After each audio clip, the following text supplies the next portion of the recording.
आप सभी का स्वागत है सैनिक भर्ती कोचिंग के यूट्यूब चैनल पर। आज मैं एक नया टॉपिक शुरू करने वाली हूँ, राष्ट्रपति पर महाभियोग की प्रक्रिया। तो राष्ट्रपति इस देश के प्रथम नागरिक होते हैं। उन्हें उनके पद से हटाना इतना आसान नहीं है, एक जटिल प्रक्रिया है जिसका नाम है महाभियोग की प्रक्रिया। ये महाभियोग शब्द अमेरिका के संविधान से लिया गया है और यह एक अर्ध न्यायिक प्रक्रिया है। महाभियोग लाया जाएगा, उसकी क्या प्रक्रिया होगी, इस संबंध में दो अनुच्छेद बहुत महत्वपूर्ण हैं। एक अनुच्छेद 56, दूसरा अनुच्छेद 61। अनुच्छेद 56 ये कहता है कि राष्ट्रपति को उसके कार्यकाल पूरा होने से पूर्व महाभियोग द्वारा हटाया जा सकता है, जिसमें इस्तीफा की बात भी कही गई है, लेकिन हम लोग महाभियोग की बात कर रहे हैं इसलिए महाभियोग हमने टॉपिक छेड़ा है। अनुच्छेद 61 कहता है कि महाभियोग की प्रक्रिया क्या होगी, यानी महाभियोग लाने के लिए क्या क्या ज़रूरी कदम होंगे। तो शुरू करते हैं। आज का जो टॉपिक है हमारा महाभियोग।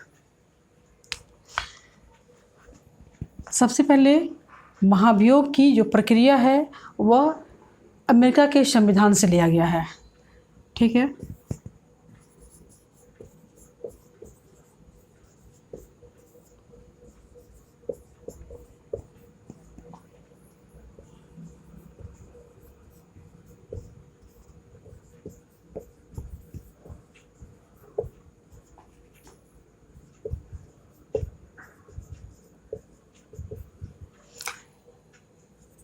यह एक अर्ध न्यायिक प्रक्रिया है। बहुत बार एग्ज़ाम में ऑप्शन होता है कि संवैधानिक प्रक्रिया है, विधानिक प्रक्रिया है, अर्ध न्यायिक प्रक्रिया है, न्यायिक प्रक्रिया है। तो अर्ध न्यायिक प्रक्रिया है।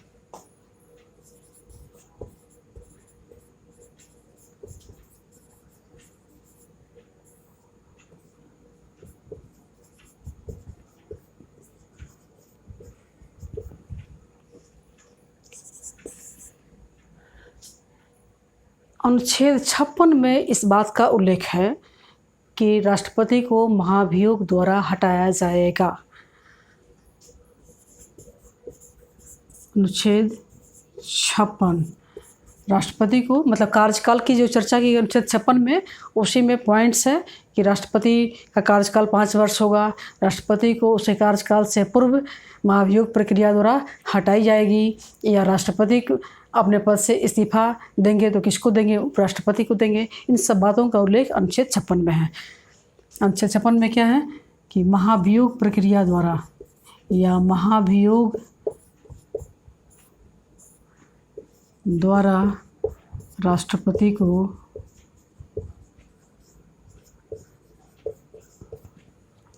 उनके पद से हटाया जा सकेगा।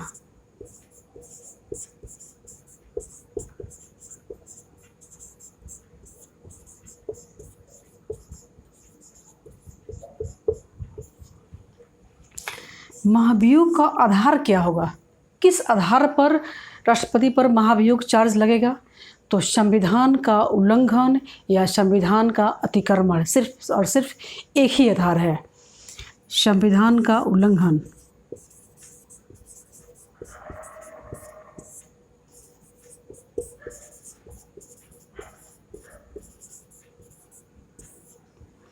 या अतिक्रमण अगर साबित हो जाए तो राष्ट्रपति को हटाने के लिए जो आधार होगा वो संविधान का उल्लंघन या अतिक्रमण है। वहीं जो सुप्रीम कोर्ट के न्यायाधीश होते हैं या हाई कोर्ट के न्यायाधीश होते हैं, उनको हटाने की प्रक्रिया लगभग यही होती है, लेकिन वहाँ पे महाभियोग शब्द का प्रयोग नहीं हुआ है। हालांकि आम बोलचाल की भाषा में, मीडिया में इस बात की चर्चा होती है, महाभियोग लाया जा रहा है, महाभियोग लाया जा रहा है, लेकिन महाभियोग शब्द का उल्लेख संविधान में नहीं है। हालांकि प्रक्रिया यही है। नेक्स्ट है अनुच्छेद 61 ये महाभियोग की प्रक्रिया बताता है।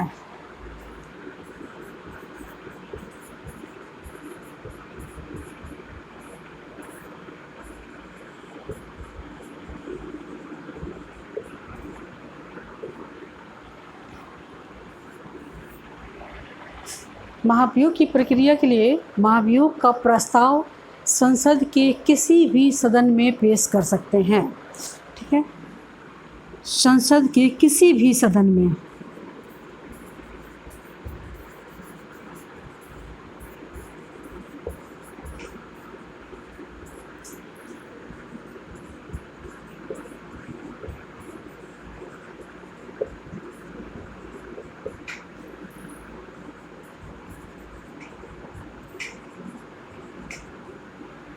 इसका स्क्रीनशॉट ले लीजिए।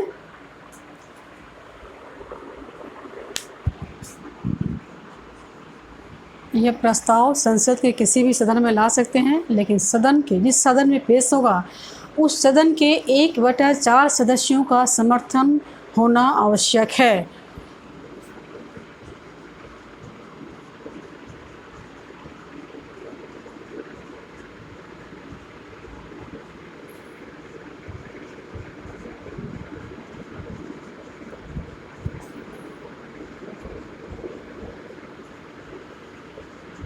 के 1/4 सदस्य,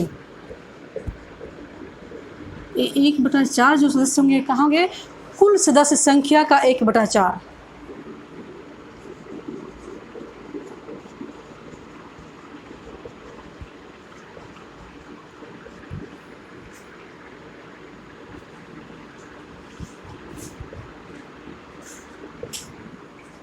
जिस सदन में पेश होगा उस सदन के 1/4 सदस्यों का समर्थन होना आवश्यक है। जो 1/4 सदस्य होंगे वो कुल सदस्य संख्या का 1/4 होगा।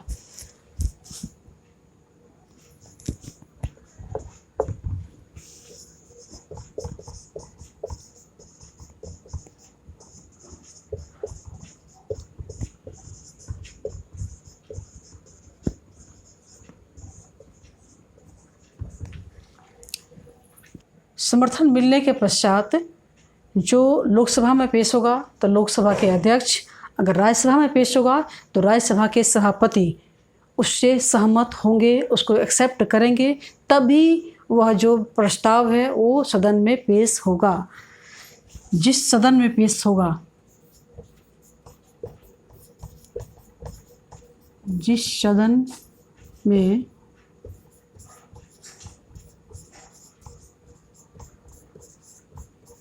करना होगा उसके अध्यक्ष या सभापति, लोकसभा में तो लोकसभा अध्यक्ष होंगे, अगर राज्यसभा में पेश करना है तो राज्यसभा के सभापति होंगे,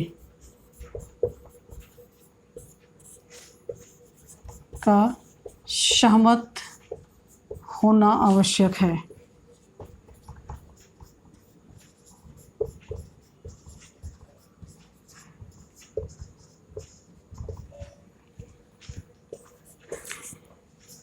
पेश हो जाएगा, चर्चा की तिथि निर्धारित होगी, तो चर्चा की तिथि जब निर्धारित होगी उससे ठीक 14 दिन पहले राष्ट्रपति को इसकी पूर्व सूचना देना आवश्यक होगा।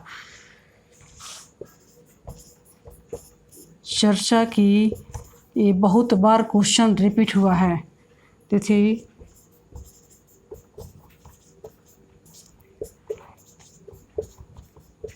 होने पर 14 दिन पूर्व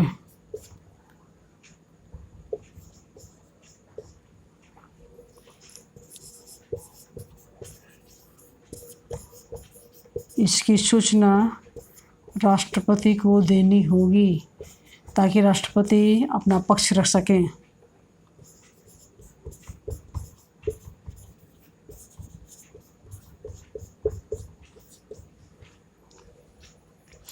इसमें ए पॉइंट और ए पॉइंट तो कई बार एग्ज़ाम में रिपीट हुआ है।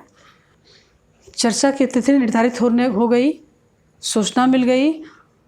सूचना मिलने पर राष्ट्रपति या तो स्वयं आ सकते हैं या अपने द्वारा नियुक्त किसी वकील को भी अपना पक्ष रखने के लिए सदन में भेज सकते हैं। ठीक है।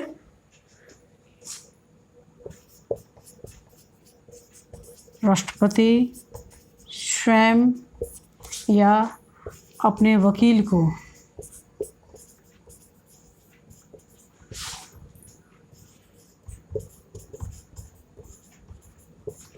सदन में अपना पक्ष रखने के लिए भेज सकते हैं।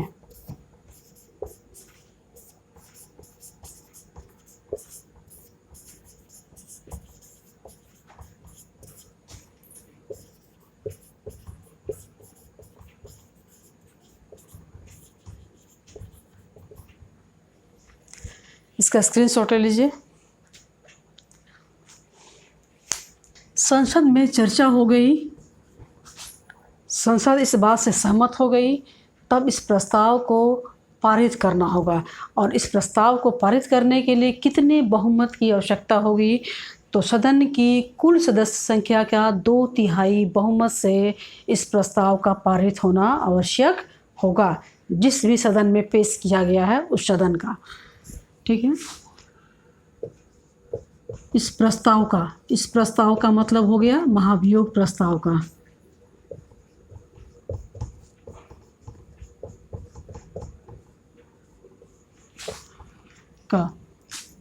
सदन की कुल सदस्य संख्या का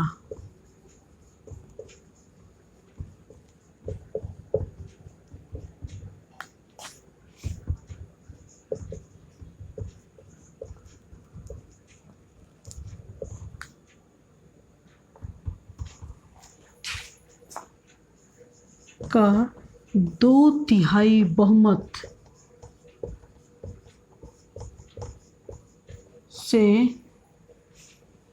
पारित होना आवश्यक है।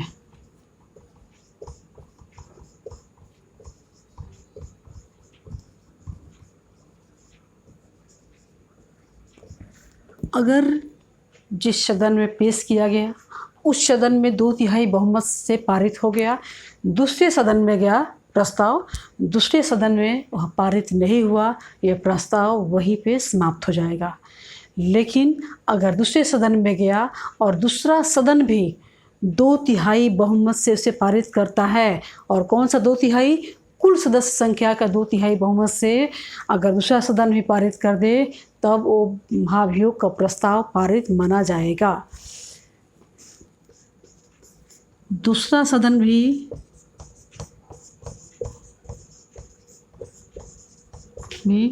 कुल सदस्य संख्या के 2/3 बहुमत से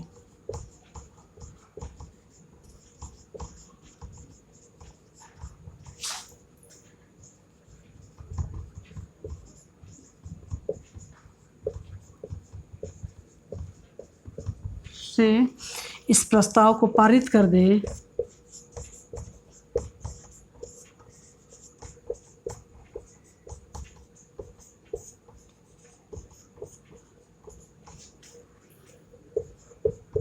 तो प्रस्ताव पारित माना जाएगा।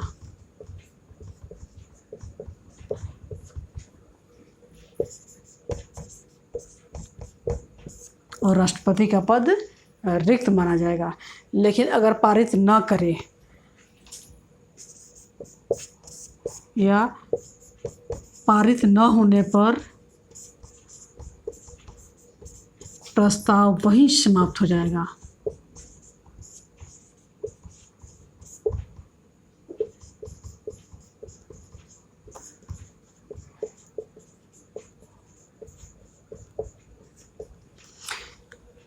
महाभियोग प्रस्ताव पर कभी भी संयुक्त बैठक नहीं होता है। ठीक है, नोट क्या है कि ऐसा नहीं है कि लोकसभा ने प्रस्ताव पारित कर दिया, राज्यसभा में क्या, राज्यसभा प्रस्ताव पारित नहीं हुआ तो संयुक्त बैठक हो गया। संयुक्त बैठक में क्या है, लोकसभा की सदस्य संख्या राज्यसभा की सदस्य संख्या का दोगुने से भी अधिक है, दोगुने से भी अधिक है। इसका मतलब है कि लोकसभा जो चाहेगी वह प्रस्ताव पारित करवा लेगी।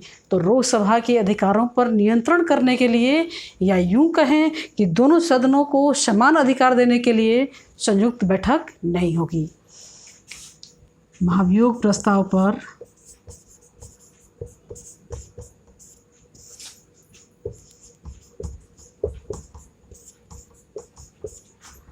संयुक्त बैठक नहीं होगी।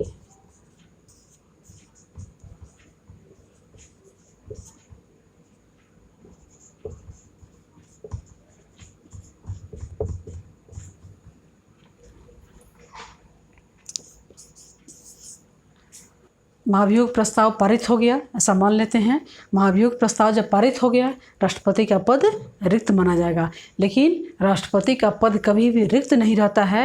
राष्ट्रपति का पद जैसे रिक्त होगा वैसे ही उपराष्ट्रपति राष्ट्रपति का पदभार ग्रहण कर लेंगे। सपोज कीजिए उपराष्ट्रपति का पद भी उस समय रिक्त है। तब राष्ट्रपति का पदभार कौन ग्रहण करेगा? अगर राष्ट्रपति किसी भी वजह से पद रिक्त हो गया और उपराष्ट्रपति का पद भी रिक्त है, तब chief justice of India, Bharat का मुख्य न्यायाधीश, राष्ट्रपति का पदभार ग्रहण करेंगे, क्योंकि राष्ट्रपति का पद सर्वोच्च पद है, सुप्रीम पद है, यह कभी भी खाली नहीं रहता है। अभी इंडिया में सिर्फ एक बार ऐसा हुआ है कि जब भारत के मुख्य न्यायाधीश को राष्ट्रपति का पद संभालना पड़ा है, वो है फ़खरुद्दीन अली अहमद, जिन्होंने राष्ट्रपति का पदभार संभाला। ठीक है, कई बार एग्ज़ाम में क्वेश्चन रिपीट भी हुआ है। तो राष्ट्रपति का पद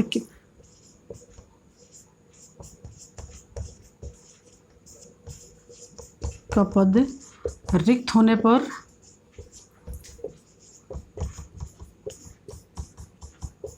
उपराष्ट्रपति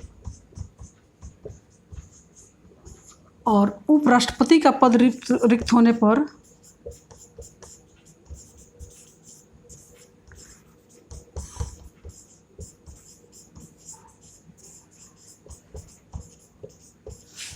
पर मुख्य न्यायाधीश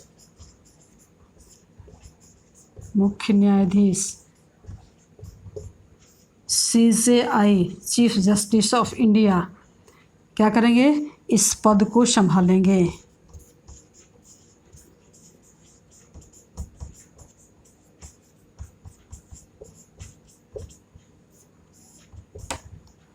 ओके, स्क्रीनशॉट लीजिए इसका। 14 नंबर, जैसा कि हमने पहले ही बताया कि सुप्रीम कोर्ट के न्यायाधीश या हाई कोर्ट के न्यायाधीश पर भी इम्पीचमेंट लगता है। हालांकि उनके लिए इस शब्द का प्रयोग नहीं हुआ है, लेकिन ये प्रक्रिया यही फॉलो होती है। लेकिन आधार क्या होती है? आधार ये होता है कि सुप्रीम कोर्ट के न्यायाधीश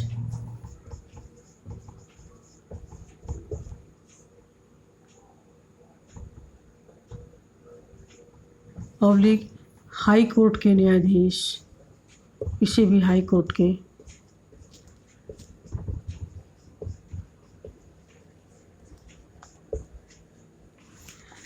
को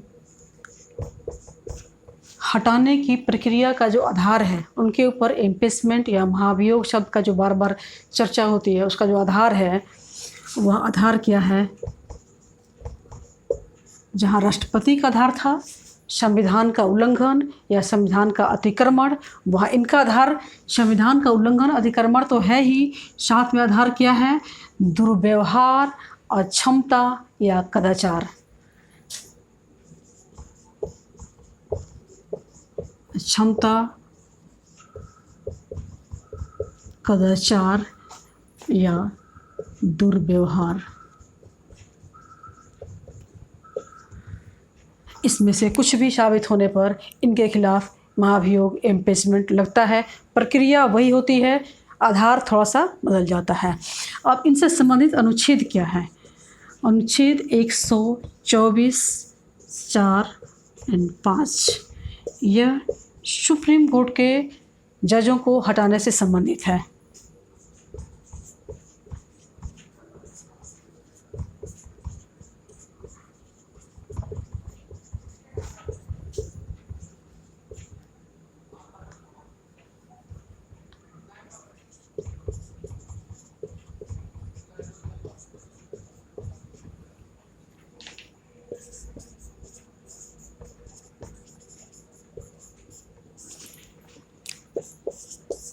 अनुच्छेद 217, अनुच्छेद 218, यहाँ भी अनुच्छेद लिख देती हूँ, कोई कन्फ्यूज़न नहीं होना चाहिए। ऐसे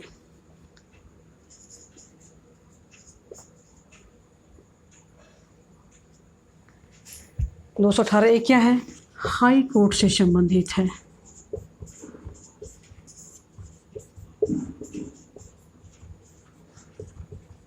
मतलब हाई कोर्ट के जजों को हटाने से संबंधित है अनुच्छेद।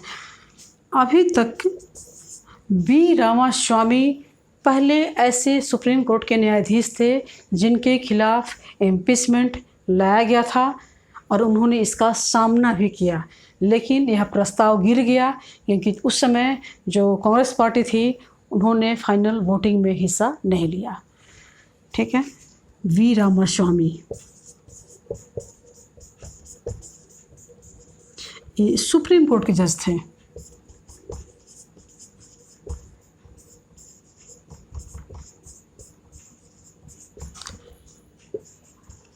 पहले जज या न्यायाधीश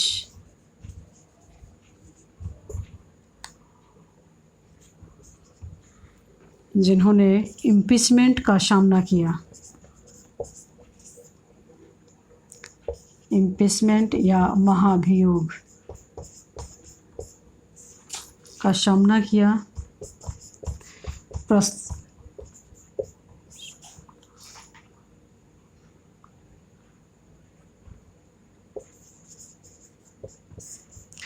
प्रस्ताव मतलब साबित हो गया था लेकिन प्रस्ताव पारित नहीं हुआ। प्रस्ताव पारित नहीं हुआ।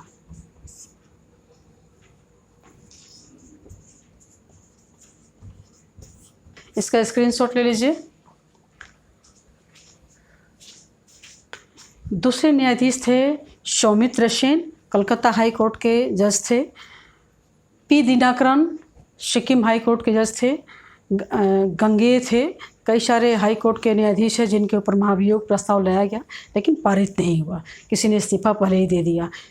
हाल ही में 2018 में दीपक मिश्रा जो सुप्रीम कोर्ट के मुख्य न्यायाधीश थे, चीफ जस्टिस ऑफ इंडिया थे, उनके ऊपर महाभियोग प्रस्ताव लाया गया था लेकिन हमारे माननीय सभापति ने इस प्रस्ताव को खारिज कर दिया, एक्सेप्ट नहीं किया। जब एक्सेप्ट ही नहीं किया तो फिर इस पर चर्चा भी नहीं हुआ। तो ये इम्पीचमेंट से संबंधित कुछ इम्पोर्टेंट फैक्ट्स थे जिसको हमने समेटने का प्रयास किया था। वीडियो पसंद आए तो इसको लाइक, शेयर और सब्सक्राइब करें। धन्यवाद।